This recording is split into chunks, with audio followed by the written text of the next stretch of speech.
তো উনি বললেন, তাহলে তো এটা তো ভালো একটা পণ্ডিতের কাছে যাওয়া দরকার।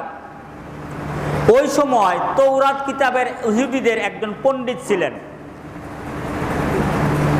ওনার নাম হলো ইবনে নাওয়াফেল। উনি তৌরাত কিতাবটা ছিল হিব্রু ভাষায়, এই হিব্রু ভাষার তৌরাত কিতাবকে উনি আরবিতে ট্রান্সলেট করে অনুবাদ করে মানুষকে বুঝাইতে পারতেন। উনি এত বড় একজন পণ্ডিত ছিলেন। খাদিজা রাদিয়াল্লাহু তাআলা আনহা হুজুর সাল্লাল্লাহু আলাইহি সাল্লামকে নিয়ে এই ইবনে নাওফেলের কাছে গেছেন। উনি বলতেছেন, উনার কাছে যায় সেটা ঘটনাটা বললেন। তো উনি চিন্তা ভাবনা করে বললেন যে এই লোকটা, আমরা যে নূরের একটা মিম্বর দেখেন, আর মিম্বরের মধ্যে একজন নূরের লোক বসা দেখেন, আর আপনাকে ইয়া মুহাম্মদ করে ডাকে, আমার মনে হয় সে আল্লাহর কোনো ফেরেশতা হবে।